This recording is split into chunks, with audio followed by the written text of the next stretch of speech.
Assalamualaikum warahmatullahi wabarakatuh. Waalaikumsalam warahmatullahi wabarakatuh. Alhamdulillahirrahmanirrahim. Wassalatu wassalamu ala asyrafil anbiya'i mursalin wa ala alihi washabihi rasulillah ya jama'in. Amma ba'du. Puji dan syukur marilah kita hanturkan kepada Allah Subhanahu wa taala dan kita tidak lupa berselawat serta salam kepada Nabi Muhammad sallallahu alaihi wasallam. Baiklah, demi mempersingkat waktu, kami akan membahas materi tentang filsafat pendidikan Islam serta tokohnya dalam pengaruhnya dalam pendidikan. Baiklah, kami dari kelompok 10 yang terdiri dari saya sendiri, Tirsa Nur Adelin dengan NIM 22022045 dan anggota saya, Diva Husnul Fatimah dengan NIM 22022063 dan Wilya Fitriani dengan NIM 22022048 dengan dosen pengampu Dr. Rayendra MPD. Baiklah, langsung saja pada materi pertama, pengertian dan proses munculnya filsafat pendidikan Islam yang akan dijelaskan oleh Wilya Fitriani. Kepada Wilya dipersilahkan. Baiklah, terima kasih atas kesempatannya moderator. Saya akan menjelaskan tentang pengertian dan proses munculnya filsafat pendidikan Islam. Filsafat Islam adalah berpikir bebas, radikal, atau radix yang berada pada taraf makna, yang mempunyai sifat, corak, dan karakter, yang dapat memberikan keselamatan dan kedamaian hati. Dengan demikian, filsafat Islam tidak netral, melainkan memiliki keberpihakan atau komitmen kepada keselamatan dan kedamaian. Menurut Al-Farabi dalam kitabnya Tahsil As-Sa'dah, filsafat berasal dari Keldaya, kemudian pindah ke Mesir, lalu pindah ke Yunani, Suryani, dan akhirnya sampai ke Arab. Dalam perspektif Islam, filsafat merupakan upaya untuk menjelaskan cara Allah menyampaikan kebenaran atau hak yang dengan bahasa pemikiran yang rasional.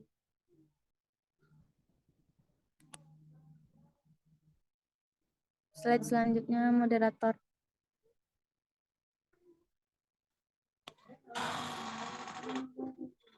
Proses munculnya filsafat pendidikan Islam terjadi seiring waktu dalam sejarah Islam dan mencakup berbagai aspek seperti teologi, filsafat, dan tasawuf. Beberapa tokoh terkemuka dalam modernisasi pemikiran Islam di Indonesia seperti Ki Hajar Ahmad Dahlan, Ki Hajar Jamil Jambek Hamka, dan Ki Hajar Abdullah Ahmad, dan lain-lainnya, merupakan pengaruh modernisasi Ibnu Taimiyah, Moh bin Abdul Wahab, Jamaluddin Al-Afghani, dan Muhammad Abduh di Timur Tengah.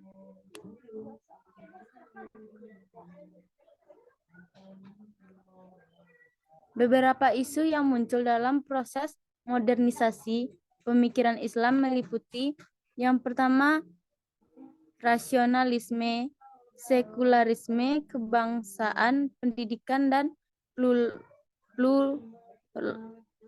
pluralis. Yang kedua, pemikiran filsafat pendidikan Islam.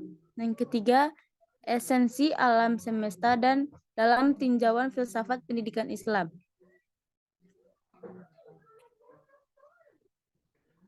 Sekian yang dapat saya paparkan, saya kembalikan kepada moderator. Baiklah, terima kasih kepada Wilya Fitriani atas penjelasan materinya. Selanjutnya materi yang kedua yaitu tokoh filsafat pendidikan Islam dan pengaruhnya dalam pendidikan yang akan dijelaskan oleh Diva. Kepada Diva dipersilahkan. Baiklah, terima kasih moderator. Saya akan melanjutkan materi tentang tokoh filsafat pendidikan Islam dan pengaruhnya dalam pendidikan. Yang pertama, Al-Razi. Metode pengembangan pemikirannya adalah pengembangan daya intelektual.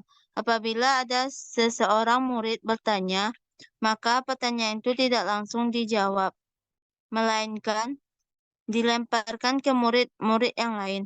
Beliau juga membahas mengenai ilmu filsafat kekal atau kadim, 5 hal yang kekal. Adapun buku-buku yang ditulisnya mencakup buku ilmu kedokteran, ilmu fisika, ilmu astronomi, ilmu filsafat, dan yang lainnya. Menurut Junanah 2021.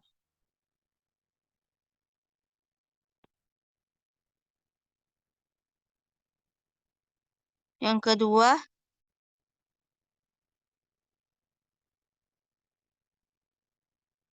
kedua ada Ibnu Tufail.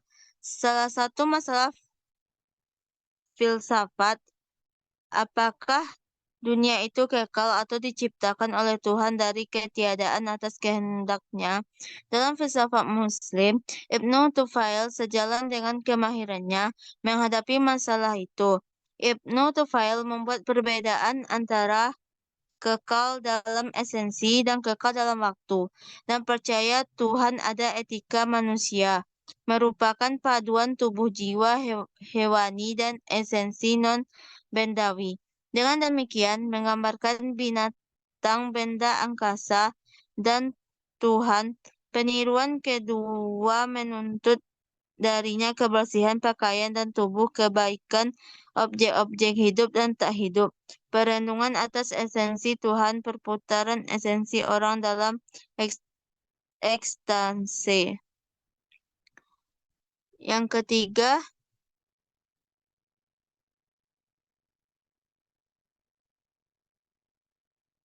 ada Ikhwan Al-Safa. Beliau mengatakan, filsafat itu bertingkat-tingkat, yaitu cinta ilmu, mengetahui hakikat wujud-wujud menurut kesanggupan manusia berkata dan berbuat sesuai dengan ilmu. Merekonsiliasikan atas menyelaraskan antara agama dan filsafat, dan juga antara agama yang ada. Ungkapan ini terlihat dari ungkapan mereka bahwa syariat telah dikotori bermacam-macam kejahilan dan dilumuri berbagai kesesatan menurut Adenan 2020.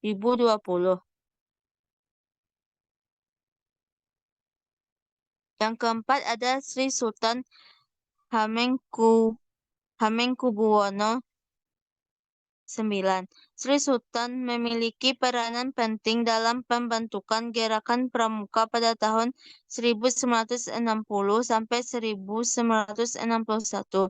Beliau dipercaya menjabat sebagai ketua kuartir gerakan pramuka dan dinobatkan sebagai Bapak Pramuka karena jasa serta pemikirannya terhadap gerakan pramuka. Yang kelima, Ki Haji Abdul Wahid Hasyim. Ki Haji Abdul Wahid Hasyim sangat berperan dalam dunia pendidikan, di antaranya 1. Konsep pemikiran dalam dunia pendidikan Islam. 2. Kurikulum pendidikan Islam. 3. Metode pembelajaran. 4. Pengembangan potensi anak didik.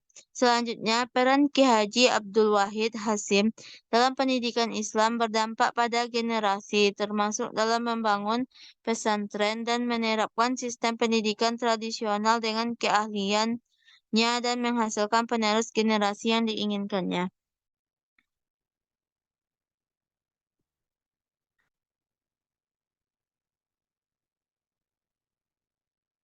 Yang keenam yaitu Ki Haji Hasyim Asy'ari.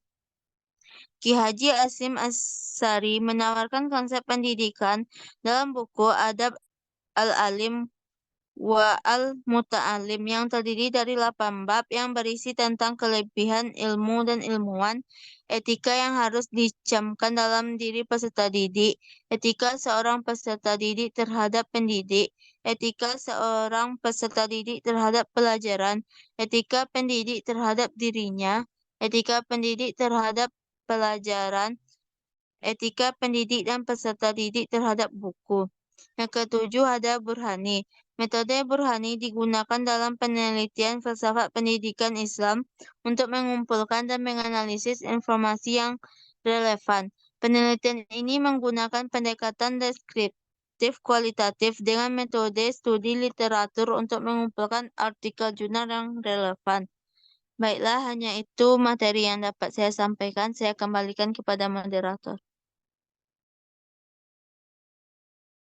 Baiklah, terima kasih kepada Diva yang telah menjelaskan materi yang kedua. Selanjutnya materi yang terakhir yaitu fungsi filsafat pendidikan Islam. Fungsi filsafat pendidikan Islam memiliki beberapa fungsi yang melibatkan aspek-aspek pemikiran dan pandangan dalam konteks pendidikan. Beberapa fungsi utama yang termasuk yaitu yang pertama, penentu tujuan pendidikan. Kedua, pedoman etika dan moral. Ketiga, pengembangan karakter. 4, keperbedayaan individu.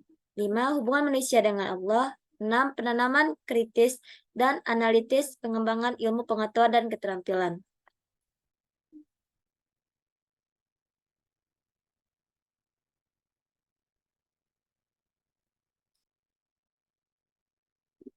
Muhammad Arifin menjelaskan bahwa filsafat pendidikan Islam bertugas dalam 3 dimensi.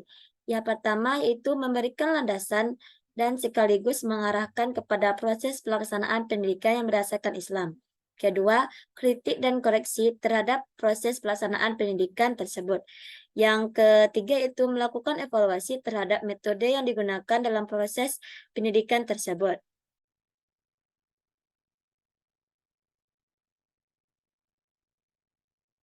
Baiklah, hanya itu yang dapat kami sampaikan.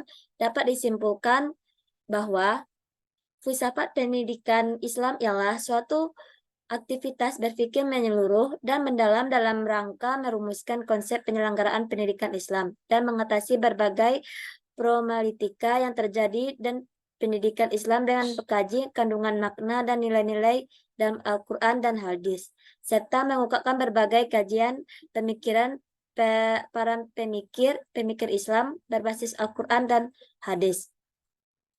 Secara keseluruhan, proses munculnya filsafat pendidikan terjadi sering waktu dalam sejarah Islam dan mencakup berbagai aspek, seperti teologi filsafat, ta'asawuf, serta menghadapi tantangan seperti rasionalisme, sukarealisme, kebangsaan, pendidikan, dan pluralisme.